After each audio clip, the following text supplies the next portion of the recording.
Y a-t-il quelque chose de spécifique dans l'attitude des philosophes à l'égard de la Grande Guerre par rapport à l'attitude que pouvaient avoir les écrivains, les politiques, tels que les révèlent leurs écrits et leurs actes, ou leur absence éventuellement d'écrits et ou d'actes? Est-il d'ailleurs aussi facile d'identifier alors ce que nous devons appeler un philosophe français?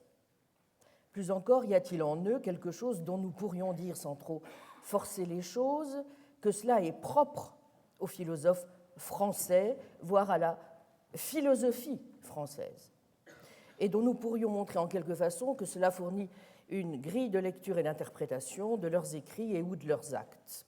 Enfin, peut-on, doit-on lier ces écrits et ces actes, et si oui, en quel sens? Voilà quelques-unes des questions que je souhaiterais, dans le peu de temps qui m'est donné, très rapidement, vous vous en doutez, évoquer. D'abord, quelques mots sur le matériau dont nous disposons, les textes dont nous disposons, dont nous voyons bien qu'en fonction de leur nature et du contexte dans lequel ils s'inscrivent, ils peuvent certainement, comme le rappelait le regretté Philippe Soulez dans l'excellent volume qu'il avait consacré à cette question des philosophes devant la guerre de 14, tempérer l'effet de révélation donc qu'ils peuvent avoir. D'abord, il y a les livres de guerre, sur la guerre et après la guerre. Deuxièmement, les textes de circonstance. En France, par exemple, les discours du président de l'Académie des sciences ne sont pas de même teneur que les discours du président de l'Académie des sciences morales et politiques. Troisièmement, il y a les manifestes, les motions, les pétitions, souvent suscités par la guerre elle-même ou répondant aux manifestes de l'autre camp, n'est-ce pas? Par exemple, le manifeste de 93 en Allemagne, les problématiques que ce manifeste va engendrer en France ou ailleurs. Ces textes, évidemment, sont particulièrement difficiles, comme l'observe Soulez, à interpréter, parce qu'il est trop clair que dans la plupart des cas, les signataires sont bien loin d'être tous les rédacteurs et encore moins des auteurs. Quatrième type de texte, les revues de philosophie, les revues culturelles au sens large. Elles ont leur politique de guerre, ce qui ne veut nullement dire qu'elles soient toujours bellicistes. Par exemple, la revue de métaphysique et de morale cesse de publier des comptes rendus durant les années 15, 16, 17 et 18, visiblement pour ne pas répondre aux livres et revues d'en face, n'est-ce pas? Et peut-être aussi pour ne pas avoir à rendre compte de différents ouvrages français. Cinquième type de texte, les archives, qui contiennent souvent des inédits, mais aussi l'enregistrement des faits et gestes du philosophe en mission. Sixièmement, la presse à grand tirage, importante pour les textes publiés, la mise en page, les photos, etc. Septièmement, les carnets, genre très caractéristique, on le sait, de la guerre, intéressant moins par leur caractère anecdotique que par le mode de rapport que l'auteur entretient avec le conflit. Huitièmement, les correspondances, comme les lettres d'Alain à des amis qui viennent d'être récemment rééditées, qui permettent dans certains cas d'apprécier une distance entre les discours publics et les convictions personnelles. Elles enregistrent souvent les réactions au discours public des autres. Et donc, elles expriment aussi, en quelque sorte, très souvent, les réactions que le philosophe peut avoir face à la mort d'un proche, d'un ami, d'un disciple, et souvent aussi d'un enfant. Bref, selon la nature des textes, on n'aura pas la même vision de la guerre, n'est-ce pas, que de même qu'on n'aura pas forcément non plus, dirais-je, l'expression forcément de la philosophie des philosophes. En tout cas, il est certain que tous ces messages doivent être pris en compte si nous voulons essayer de déterminer quelle est l'exacte identité, au fond, du philosophe, n'est-ce pas, dont nous parlons, et évidemment de garder à l'esprit en permanence non seulement le problème de la censure, mais aussi de la personne, enfin le destinataire, si vous voulez, du message. Deuxième remarque, on note en tout cas sur ce plan une dissymétrie dans la production selon les philosophes, alors que plusieurs universitaires philosophes allemands ont écrit au moins un livre sur la guerre pendant la guerre elle-même, pratiquement aucun universitaire philosophe français n'a fait de même.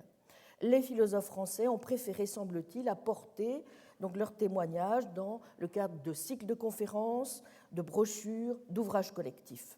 Petit nombre donc, vous voyez, de publications philosophiques professionnelles elles-mêmes françaises entre 14 et 19, sur lesquelles d'ailleurs Paul Géraud, à partir essentiellement de la revue philosophique, mais aussi de la revue de métaphysique et de morale, a établi un certain nombre de chiffres, en tout cas qui manifestent assez clairement qu'il y a au moment de la guerre une aggravation en termes de production intellectuelle, puisqu'en l'espace de quelques années, le nombre d'ouvrages imprimés s'effondre dans la proportion de 50%, passant de près de 9 000 en 1914 à 4 274 en 1915. Il est encore de l'ordre de 5 000 dans les années 16 et 17, de 4 500 en 1918.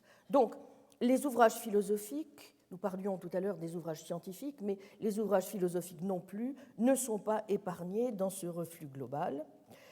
La reprise ne s'amorce en guerre qu'en 1920, avec près de 120 ouvrages. Donc, dans les revues, ce reflux se révèle aussi sensible. L'année philosophique a interrompu sa publication. Le bulletin de la Société française de philosophie se borne à publier la suite de son vocabulaire philosophique. En revanche, la revue de métaphysique et de morale s'efforce de maintenir la régularité de ses publications. Idem pour la revue philosophique. Donc, vous voyez, c'est évidemment un élément très important à prendre en considération quand on veut essayer de mesurer ce qui se passe. Les écrits philosophiques de la période 14-19 sont peu abondants par rapport à l'avant-guerre. Troisième remarque, dans ce corpus, si minime soit-il, les préoccupations des divers auteurs restent assez souvent étrangères à la guerre, ainsi qu'à ses conséquences. La guerre n'est certes pas absente des publications philosophiques, mais elle n'est pas exclusive d'autres préoccupations métaphysiques, psychologiques ou morales. On peut estimer ainsi que le corpus philosophique lié à la guerre et à ses conséquences se limite tout au plus à une cinquantaine d'ouvrages et d'articles entre 14 et 19. Quatrième remarque, ces publications n'émanent que très marginalement, c'est un point évidemment très important, de professionnels de la philosophie, c'est-à-dire, par quoi on entend classiquement à cette époque, n'est-ce pas, nous sommes dans la République des professeurs de faculté ou de lycée, bien qu'il y ait un nombre important de chaires de philosophie, dont certaines sont occupées par des personnalités de réputation internationale. Donc, les écrits, en tout cas proprement facultaires, sont de plus en plus étrangers à la guerre. On voit ainsi Victor Delbos, en 1915, publier ses Figures et doctrines des philosophes, ou sa Philosophie française en 1919. Bien. Donc, de son côté, Théodore Huyssen se fait le porte-parole du courant pacifiste de la guerre au droit, mais en dehors donc, de quelques militations exemplaires comme celle de Bergson ou de Boutroux en particulier, l'insertion donc, des textes facultaires est loin d'être massive et importante. Idem pour les professeurs de lycée et professeurs de Cagnes, beaucoup plus nombreux, parmi lesquels, comme vous le savez, l'éminent Émile Chartier ou Alain. À l'exception de celui-ci, qui publiera donc après la guerre son fameux Mars ou la guerre jugée, il n'y a guère de réaction écrite au conflit. Nombre d'enseignants, en fait, sont mobilisés dès le début du conflit et la vie quotidienne du combattant n'est, comme on a déjà eu l'occasion de le souligner, guère propice à la réflexion. Quelques chiffres. Dans le personnel des lycées et collèges, les pertes s'élèvent à 563 tués ou disparus et 574 blessés. En définitive, la presque totalité des écrits philosophiques liés à la guerre émanent de non-universitaires. Les professions les plus diverses confluent dans ce groupe prépondérant d'auteurs philosophiques. Parmi eux, quelques officiers, des médecins militaires, comme le docteur Huot ou le docteur Voivenel, qui analyseront dans une série d'ouvrages le courage, Le cafard, dont a parlé tout à l'heure Antoine Compagnon, La psychologie du soldat, ou encore Juste Navarre de Lyon, qui rend compte de la mentalité teutonne à la lumière de Pascal. Donc, dans le secteur médical, mentionnons encore la réflexion de Gustave Le Bon, qui analyse les enseignements psychologiques de la guerre européenne, ou encore le docteur Dide, les émotions de la guerre. Journalistes, essayistes, en revanche, sont relativement présents, au premier rang desquels, comme vous le savez, Julien Bada, qui, en 1917, publie Les sentiments de Critias, et Péladan, en 1916, qui va regrouper toute une série d'articles publiés dans la presse parisienne à partir de 1907 dans sa Guerre des idées. Comment, deuxième point, expliquer ce silence ? On peut évidemment s'interroger sur les causes de ce relatif silence des philosophes professionnels. Une première raison qu'on peut alléguer, et qu'on observe d'ailleurs dans d'autres domaines que la philosophie, c'est que pour plusieurs auteurs, la question se pose du bien-fondé d'une réflexion philosophique sur la guerre.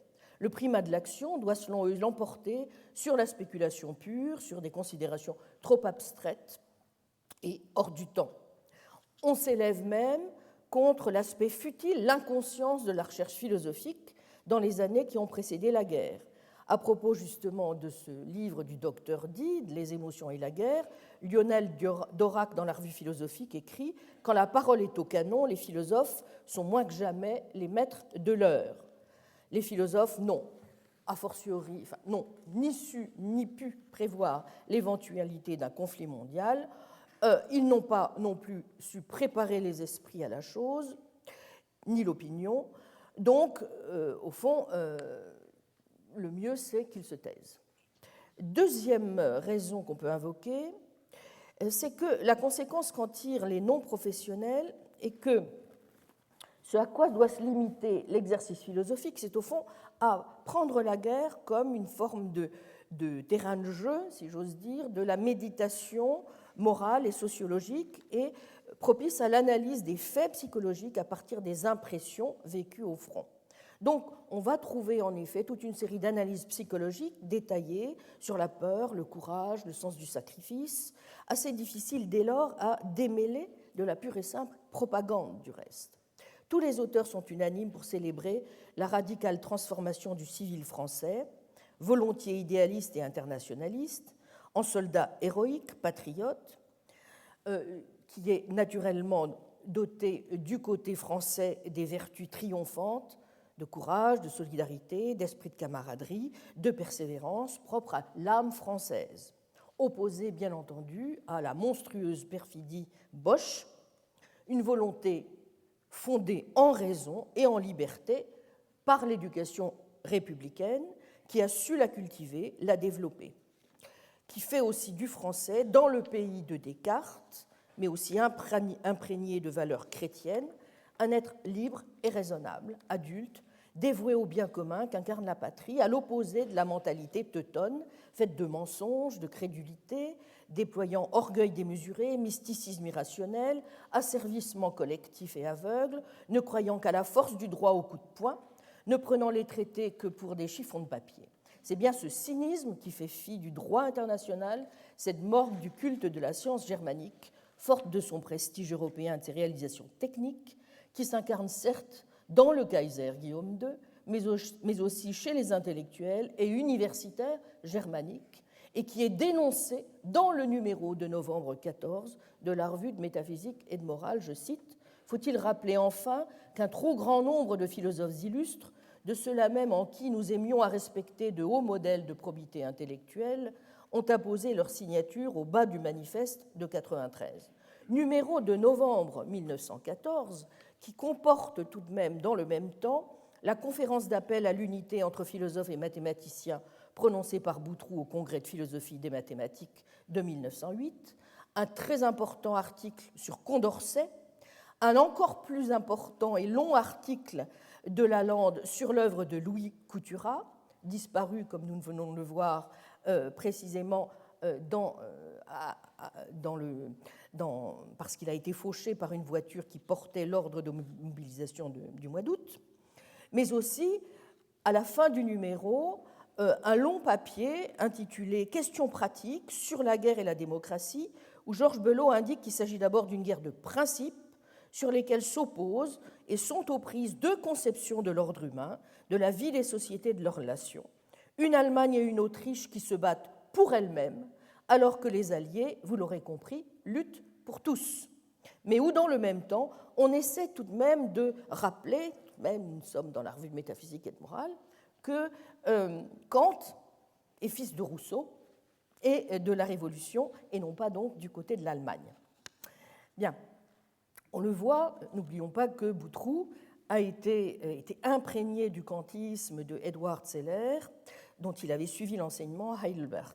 Bon, alors que Bergson, lecteur de Spencer, était surnommé pour sa part par ses camarades l'anti-kantien. Bon. Donc vous voyez, on commence petit à petit à sortir de simples considérations psychologiques et morales superficielles. Les publications philosophiques commencent à développer des aperçus plus nettement philosophiques. C'est en effet que la guerre va, au fond, précipiter une profonde désillusion concernant la magistrature intellectuelle de l'Allemagne sur les philosophes, en Europe et en France en particulier. Boutroux va donc s'employer à montrer la nature différente de la liberté en France et en Allemagne en décembre 1915. Pour Boutroux, l'idée française de liberté s'enracine dans la double tradition gréco-latine et chrétienne et se fonde sur le libre arbitre. Par contre, la pensée allemande écarte la liberté de jugement individuelle et donc tout refus qui romprait l'unanimité nationale. C'est cet asservissement de l'État omnipotent, divisé, que dénoncent divers auteurs et qui nie la notion même de liberté. Dans ces conditions, on comprend mieux le destin funeste, tragique d'un peuple rendu incapable de décider lui-même de son propre sort. C'est la teneur de l'article donc, de Boutroux. De façon générale, mais ce n'est pas une remarque cette fois propre à la France, vous l'aurez compris, on sait combien la guerre va engendrer de brouillage dans la circulation des messages, de brouilles aussi intellectuelles, songez au cas Russell, au cas Bergson. Le scandale de cette guerre vient en grande partie de cette confusion qui s'accompagne de ruptures de relations personnelles, amicales. Le désaccord politique a contribué à déchirer totalement ce tissu de relations intellectuelles tellement important lorsque l'on est un philosophe.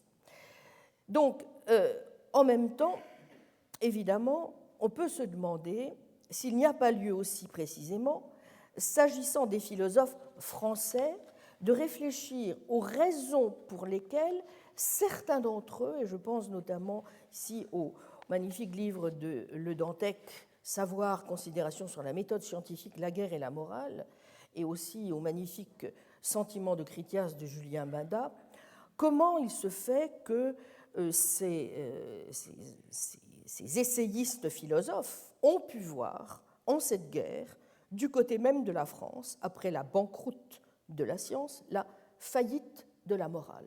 Je vous rappelle ce qu'écrit Le Dantec. On voit bien que dans les affaires importantes, la force et l'intérêt passent avant tout. Les considérations sur le bien et le mal, sur le devoir et le droit, sont encore la pâture quotidienne pour les faibles que la vérité effraie. Entrons donc un peu, si vous le voulez bien, un peu plus dans l'examen plus philosophique de la question. Comment essayer de comprendre, et s'il y en a du moins, les liens entre les écrits, l'absence d'écrits, les actes, quels actes, et la philosophie française de l'époque. Comment qualifier celle-ci au moment où nous parlons? Quelles sont ses caractéristiques? Il faut évidemment se garder de trop généraliser, tant sont imposantes la variété et la richesse de la production, et en même temps l'impossibilité d'y trouver une pensée vraiment dominante au moment où s'ouvre la guerre, à en juger du moins par ce qu'en dit l'un des maîtres de cette période, Émile Boutroux, que j'ai déjà nommé. Sans doute aussi y a-t-il lieu de distinguer, ici encore, entre, par exemple, un Fouillé, un Lagneau, un Ravesson et bientôt un Bergson et un Ribot, un Renouvier ou un Couturat. Mais on peut commencer déjà à approcher un petit peu les choses, si vous voulez, par un article sur la philosophie française paru dans Mind en 1877, dans lequel Théodule Ribot dresse un portrait assez lucide, je crois, de l'état de la philosophie française au XIXe siècle et de ses avatars doctrinaux. L'éclectisme de Cousin, doctrine, dit-il, sans originalité, qui se tient à distance de la science, fondée sur une psychologie superficielle et dont la formule peut se résumer « chrétienté sans les miracles », le spiritualisme mystique de Ravesson, Lachelier et Fouillé, qui vise à saisir l'absolu par la réflexion, en constituant une citadelle spirituelle imprenable, le positivisme de Littré et Laffitte, auquel il reproche de se confiner dans le dogme kantien pour finir par ne plus s'intéresser qu'aux phénomènes sociaux et à la politique. À ces trois courants, Ribot oppose les seuls qu'il estime dignes de la philosophie. L'expérientialisme de Taine, qui applique à la critique littéraire et à la philosophie la psychologie associationniste de Mill pour étudier l'art humain au même titre que l'on étudie les cocons des vers à soie et les ruches des abeilles. Le criticisme de Renouvier, qui conjugue phénoménisme en théorie de la connaissance et libertarianisme en éthique, et les œuvres plus difficilement classables de Renan, qu'il traite comme un dilettante, et Cournot, en qui il voit un lointain disciple de Carnéade.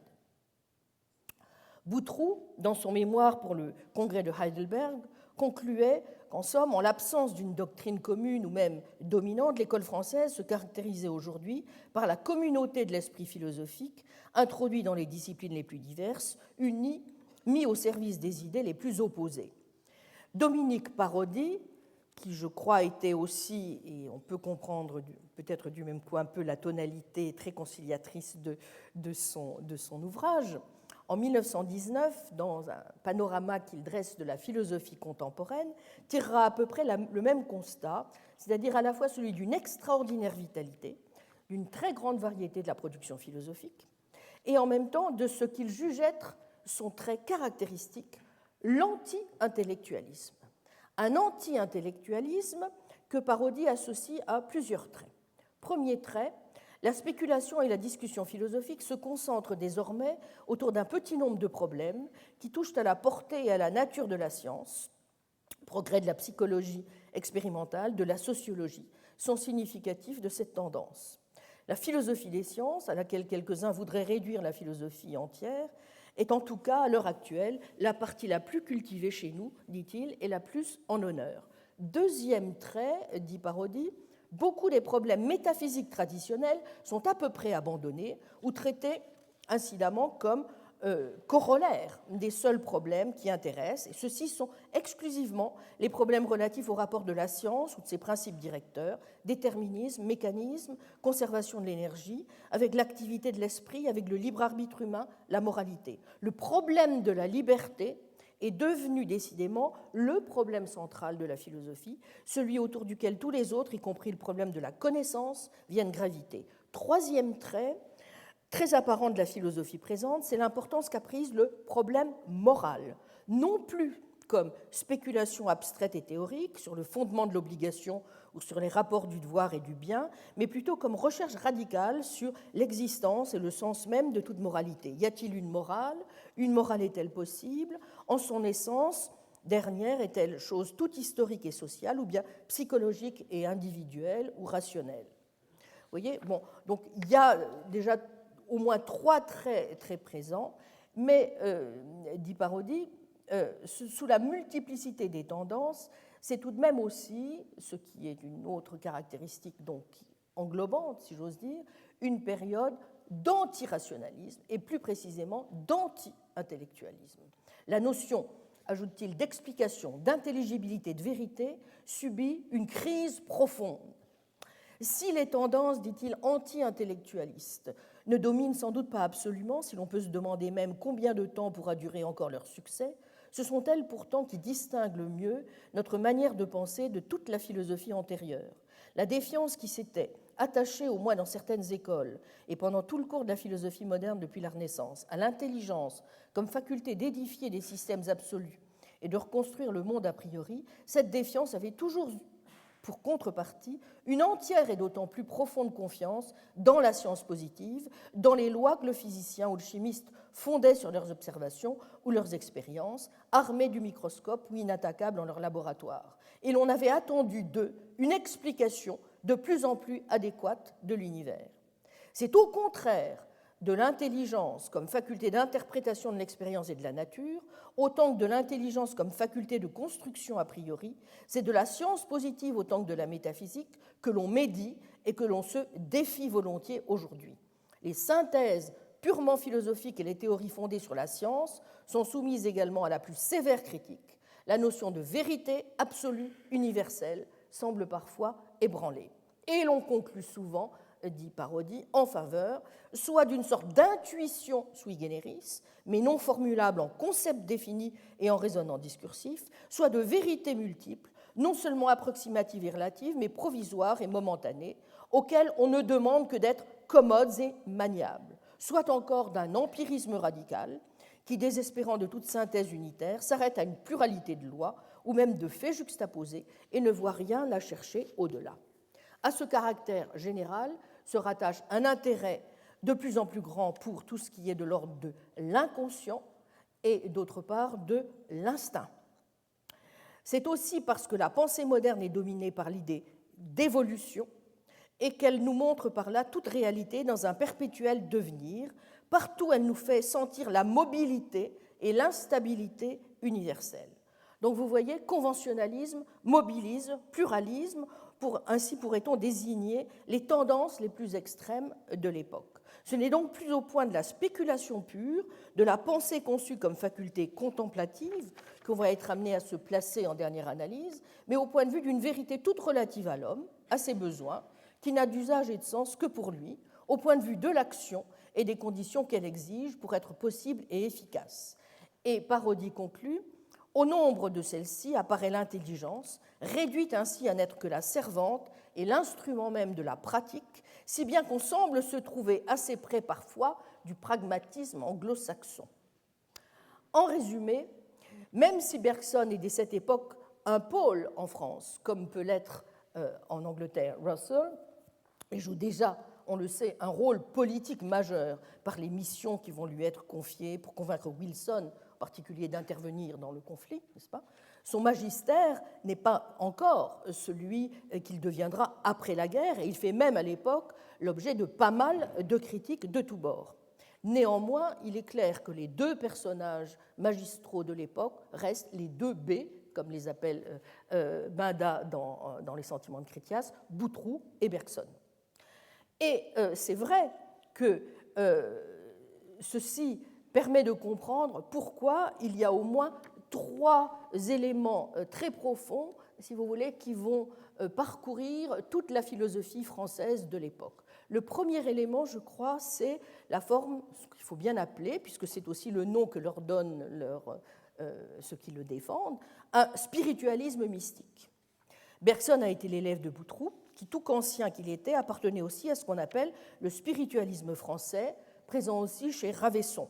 Boutroux défend l'idée que les lois de la nature pourraient être contingentes et soumises au devenir, et n'est sans doute pas pour rien dans la thèse qui va devenir chère à Bergson, selon laquelle l'être est vie et la vie devenir, la saisie de ce devenir ne pouvant se faire que du dedans, comme synthèse créatrice fondée sur l'intuition et non pas du dehors par analyse. L'intuition, qui saisit la durée, doit accomplir un mouvement inverse de celui de dissociation qu'accomplit l'analyse.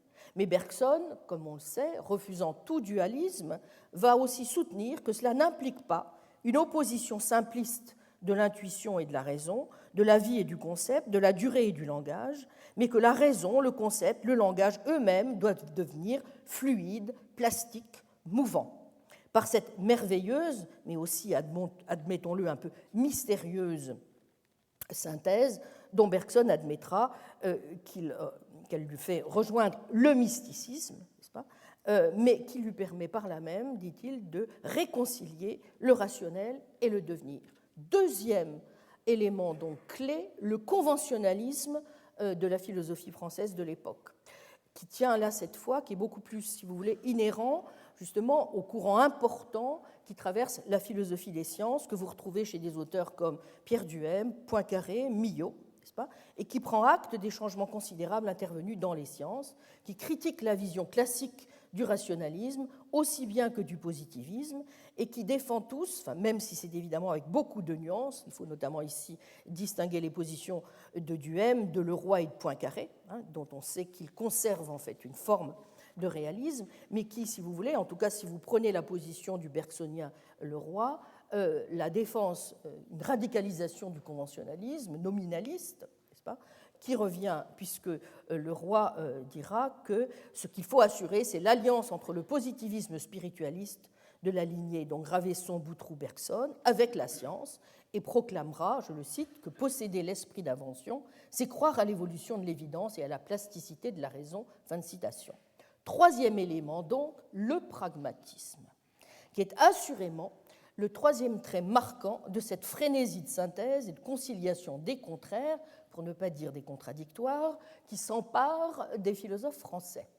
Avant la Première Guerre mondiale, les idées de William James étaient très connues et discutées, et notamment par Bergson, qui avait beaucoup de sympathie depuis 1902 pour la conception pragmatiste, selon laquelle l'action est au fondement de la connaissance et la guide. En fait, avant James, les Français avaient déjà été rodés à cette idée avec la maxime de Comte, prévoir pour agir, n'est-ce pas ? Mais James, en quelque sorte, leur offrait davantage et mieux l'idée que les valeurs pratiques guident et l'emportent sur les valeurs cognitives et que le but essentiel de la science, c'est l'action. L'une des sources de l'irrationalisme français est là, et Georges Sorel sera l'un de ses acteurs. Donc vous voyez, tous ces développements dont je parle se situent avant la Première Guerre mondiale, indépendamment donc du courant bergsonien proprement dit,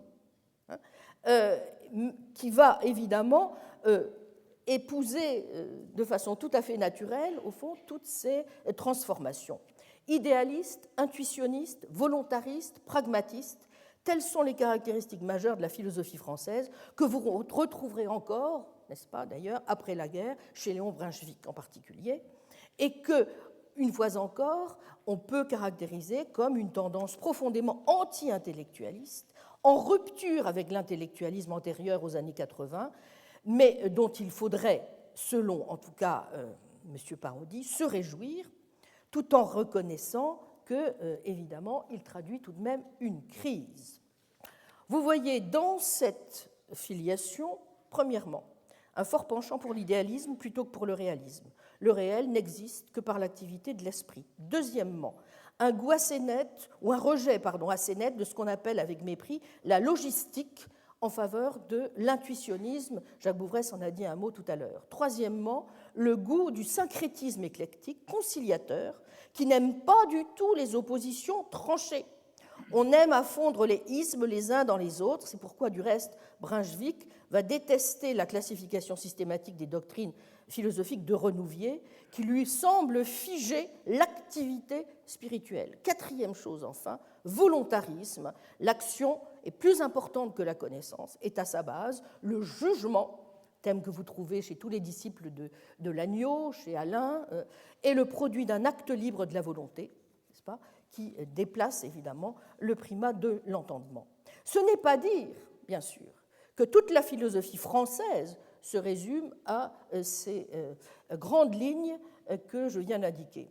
J'ai déjà eu l'occasion de citer des auteurs comme Ribot, Renouvier, Couturat, et c'est une inspiration plus proche de ces auteurs qu'on retrouvera après la guerre chez des auteurs, par exemple, comme Louis Rougier, et quand on y réfléchit, c'est de toute façon aussi une inspiration qui vient de la philosophie classique française que vous trouvez chez des auteurs comme Antoine Arnaud, Malebranche, que vous retrouvez chez Claude Buffier, chez Cournot, Hippolyte Taine, Charles Renouvier encore, Ribot, Louis Couturat, Jean Nicot, Émile Meyerson et plus près de nous, Robert Blanchet. Qu'en conclure sur les liens que nous pouvons essayer de tirer entre ces caractéristiques de la philosophie française et sur l'attitude qui aura pu être, avec toutes les précautions, n'est-ce pas, appelées par les réserves que j'ai pu émettre dans la première partie de mon exposé, les philosophes français devant la guerre. On pourrait dire sans doute pas grand-chose. S'agissant du patriotisme d'un Bergson, d'un Boutroux, d'un Alain, d'un Benda ou d'un Le Dantec, si ce patriotisme s'exprime de façon différente, il ne fait aucun doute, naturellement. On sait l'importance que Bergson va jouer dans le cadre de ses missions auprès de Wilson, tout le rôle éminent qu'il jouera aussi après la guerre dans l'élaboration de la Société des Nations et de l'UNESCO. On sait aussi qu'il a affirmé pendant la guerre que la position du philosophe devant cette guerre permettait de le juger. La guerre serait donc pour lui un critérium philosophique. Il est d'ailleurs significatif, pour vous montrer à quel point les esprits sur ce plan, vous voyez, sont proches, de noter que son adversaire le plus farouche, à savoir Julien Benda, se paiera le luxe de rappeler à l'ordre, dans une lettre célèbre à Romain Rolland du 19 février 1916, Romain Rolland, pour ne pas avoir justement été capable de mesurer le patriotisme que Bergson avait manifesté dès son discours du 8 août 1914 à l'Académie des sciences morales et politiques. Le même Benda, d'ailleurs, se retrouve sur le plan du patriotisme également d'accord avec la position de Boutroux et de Bergson. Voici ce qu'il dit dans Les Sentiments de Critias. Remarquez que les hommes dont on pouvait le plus attendre qu'ils s'appliquassent à comprendre les passions de leur temps au lieu de les vivre, les philosophes, semblent avoir senti l'imprudence qu'il y aurait à le faire.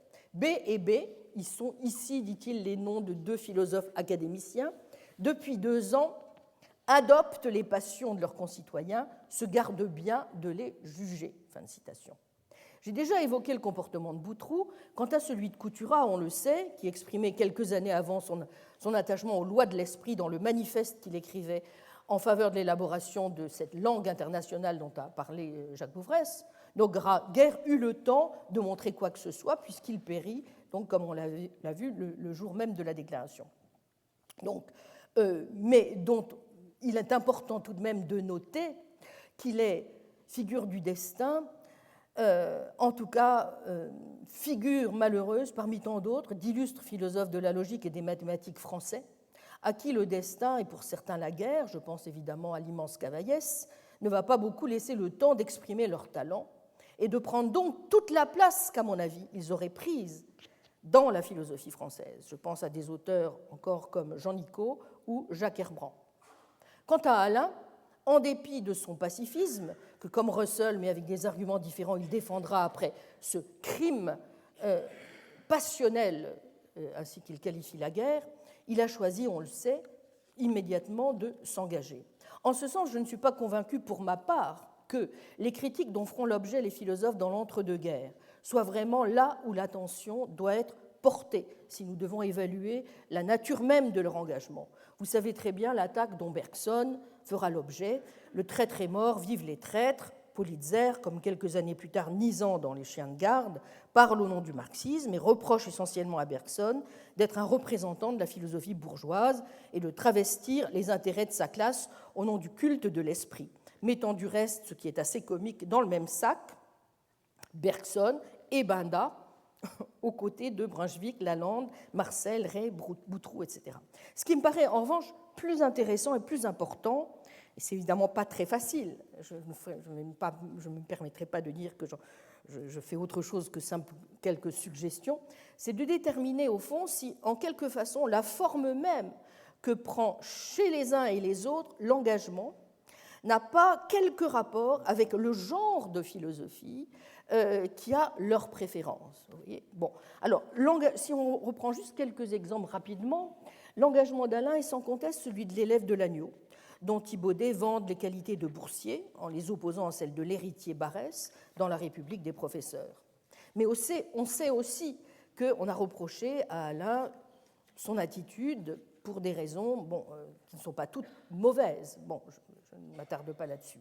Quant à Bergson, dont on a du mal à le ranger simplement, contrairement à ce que fait Thibaudet, du côté de ses professeurs de lycée et de Cagnes, en oubliant, comme le fait Thibaudet, qu'il fut quand même collégien, académicien, puis nobelisé, on peut penser, comme l'a souligné Philippe Soulez, qu'il représente peut-être plus que le modèle du professeur de Cagnes, le modèle du philosophe roi ou du conseiller du prince, dont nous avons aussi sous les yeux aujourd'hui certaines figures qui ne sont pas toutes forcément convaincantes. En revanche, et à l'inverse, par exemple d'un Benda, je ne crois pas qu'on entendra beaucoup Bergson au moment de cet autre deuxième événement majeur qui marquera cette fin du XIXe siècle et ce début du XXe siècle, à savoir l'affaire Dreyfus. Se pourrait-il que le goût de la conciliation, si cher aussi aux sceptiques urbains ou subtils, dont Montaigne est aussi en France une figure qui nous est si chère, y soit un peu pour quelque chose. On remarquera aussi que la plupart des auteurs qui se réclament plus à l'époque de Taine, de Ribot, de Renouvier, de Couturat, puis de Meyerson, ont des thèses tranchées. Ils n'ont pas peur de s'opposer à leurs contemporains et ils n'ont aucun goût pour l'éclectisme et le sens de la synthèse molle qui caractérise alors, il faut bien le dire, une bonne partie de la philosophie française, victime de ce que Julien Benda va appeler la crise de l'affirmation. On n'assume pas ses vues ni leurs conséquences. Quand on est sceptique, on ne l'est pas trop. C'est le scepticisme subtil, urbain de Montaigne qu'adopte par excellence Alain, qui coule des jours heureux en rédigeant ses propos sur le bonheur sur les plages de Morgat pendant sa retraite. Donc on est sceptique, mais pas trop, car le scepticisme radical choque. Quand on est hédoniste, on ne l'est qu'à demi, parce qu'il faut quand même se garder des portes de sortie si la position devient trop inconfortable. Enfin, je pose la question. On peut alors se demander s'il n'y a pas dans la philosophie française de ces années de guerre une trop grande attention, c'est en tout cas ce que je crois, portée aux besoins de synthèse, une insuffisante clarification des relations entre la pensée et l'action, et ce peut-être précisément à cause d'une mauvaise appréciation du pragmatisme, à tout le moins du pragmatisme d'un William James, et insuffisamment à l'art des idées claires et distinctes, à l'analyse, qui sont, si je ne m'abuse aussi, des qualités tout de même bien françaises, héritées de Descartes, au refus d'une pure et simple confusion des valeurs de la vie et des valeurs épistémiques, à ce que certains ont pu appeler une forme de cynisme épistémique à l'égard des vertus épistémiques, comme celle de la vérité et de la fausseté. Et vous me permettrez donc de terminer cet exposé ici par trois références. Une première qui me conduit à Charles Sanders Peirce, fondateur du pragmatisme, mais qui, à l'inverse de William James, et bien qu'il publia dans la Revue philosophique en français, dès 1878, les deux articles qui allaient lancer le mouvement « Comment se fixe la croyance et comment rendre nos idées claires », n'aura pas, loin s'en faut, le succès qu'auront en France et en Europe un James un peu après, puis un Dewey. Ça continue d'ailleurs d'être toujours le cas. Peirce, justement, meurt en 1914. Quelques années avant, il s'est violemment inscrit en faux contre la lecture matérialiste, philistine et humaniste qui avait été donnée de la maxime pragmatisme par William James, mais aussi par Schiller et par un certain nombre d'Italiens, et décidé de s'en écarter en forgeant un nouveau terme, le pragmaticisme, dont il disait qu'il était suffisamment laid pour être, sans doute, du moins l'espérait-il, à l'abri des kidnappeurs. Il était farouchement opposé, en particulier, à la définition que James avait donnée de la vérité. Il est, selon moi, dommage, écrit Peirce, que James accepte une philosophie si empreinte de vie qu'elle en devient infectée de semences mortelles avec des notions telles que celle de la mutabilité de la vérité. Fin de citation. J'emprunterai à ma deuxième référence, à Julien Benda, dont on sait l'amertume qui traverse les sentiments de Critias. Benda disait ceci: « Quelle littérature voudra-t-on après la crise ? Je crois que la bourgeoisie aura vite la nausée de tout ce qui lui parlera de la guerre.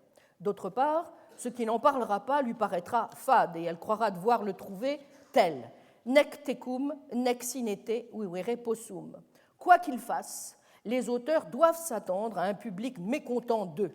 En revanche, les grandes renommées littéraires se feront à très bon compte. La France victorieuse voudra à tout prix avoir des grands hommes. » Page 24. Et il poursuit, « Ces réflexions trouveront peut-être de l'adhésion, mais nous le craignons, peu de sympathie. On veut que le génie soit toujours souverain, qu'on puisse tout attendre de lui. D'abord parce que cela permet l'espoir d'une solution rapide, un peu aussi, il faut bien le dire, parce que cela flatte la paresse, surtout en raison de ce régime esthétique en faveur aujourd'hui qui ne donne sa religion qu'au phénomène d'instinct et de spontanéité, à rien, et tient pour assez grossières les volontés de système et d'organisation, ces vertus dont il dit qu'elles sont plates. Oserons-nous dire, dit Benda, qu'en face des circonstances qui nous sont faites, un renversement des valeurs nous paraîtra souhaitable, que puisqu'aussi bien une méconnaissance du génie et de son utilité n'est point à craindre d'une société française, nous aimerions avoir nos maîtres de demain créer un engouement, un snobisme en faveur du labeur patient et méthodique. Tâche difficile, pour bien des causes, dont l'une et non des moindres est que l'éloge d'un tel labeur n'est guère un thème littéraire. Pour plaire à des salons en exaltant le génie, un rhéteur suffit. Pour le faire en exaltant la méthode, il faut un Descartes. Plus encore qu'un Descartes, il faut la forme d'esprit du monde qui le lisait. Et il ajoute « J'aimerais beaucoup aussi que cette conception s'instituât solidement, que la guerre, c'est l'acte par lequel des gens civilisés cherchent à détruire une bande de brigands ou de chiens enragés, point du tout l'acte par lequel des gentilshommes répondent à d'autres gentilshommes. J'y verrai deux grands avantages, dit Benda. Un, les esthètes de la guerre en crèveraient. Deuxièmement, on s'armerait beaucoup mieux. Dernier texte, enfin, si vous me permettez, que j'emprunterai à Félix Le Dantec, dont on sait qu'il mourra très vite au front, et dont vous savez que l'exergue à ce fameux livre, Savoir, considération sur la méthode scientifique, la guerre et la morale, et celle-ci, il y a, dit Le Dantec, une vérité que l'on trouve par la méthode scientifique. En dehors de cette vérité, tout ce qu'on appelle ainsi n'est que verbiage ou convention. Le Dantec, rappelant à quel point l'hypocrisie est décidément la première des vertus sociales, et peut-être la seule, qu'elle, je le cite, règne en maîtresse souveraine dans l'univers et défend de faire voir une contradiction flagrante entre des vérités scientifiques indiscutables et les immortels principes au nom desquels une société sans entrailles a fait tant de malheureux et de déshérités, déplorait que, je le cite, cette guerre n'aura même pas servi à éclairer les questions sociales. On l'oubliera quand on voudra, pour revenir aux croyances commodes qu'elle a momentanément détruites pour les clairvoyants, avec et il ajoutait « Il faut profiter de l'état d'esprit dans lequel se trouvent les hommes pendant cette horrible guerre, pour essayer de leur faire toucher du doigt des vérités scientifiques que la plupart ne veulent pas ordinairement connaître, mais qui s'imposent aujourd'hui à tous les esprits clairvoyants. Mais c'était pour ajouter, il faut se dire d'ailleurs, que quand la guerre sera finie, on reviendra exactement, immédiatement, aux anciennes erreurs, chères à la multitude. Aujourd'hui, on voit bien que dans les affaires importantes, la force et l'intérêt passent avant tout.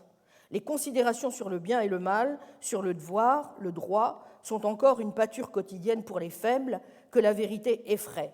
Mais ce ne sont pas ces faibles qui décident du sort des batailles et préparent l'avenir de l'Europe. Après la paix, les forts feront semblant de raisonner comme eux, parce qu'il est de l'intérêt de tous que l'on croit à la valeur absolue de certains principes dont tous tirent profit, surtout ceux qui n'y croient qu'en apparence et qui dupent les gens sincères. Le rôle du mensonge dans la guerre actuelle aura d'ailleurs été tellement évident qu'il serait odieux d'insister sur cette affaire. Et cependant, des hommes honnêtes et aimables reprendront, après le cataclysme, les habitudes traditionnelles auxquelles nos pères ont été amenés par la croyance à la valeur absolue des conventions sociales de nos ancêtres. Ce qui me désole le plus, dans cette guerre qui aura ruiné l'Europe pour longtemps et qui aura fait massacrer des millions et des millions de beaux jeunes gens, dont quelques-uns eussent été sans doute de grands hommes, c'est qu'en dehors de quelques répartitions nouvelles de territoires, en dehors de la démonstration peut-être éphémère, elle aussi, du fait qu'une guerre européenne est une horreur sans nom, le massacre qui aura mis toutes les familles en deuil n'aura sans doute servi à rien.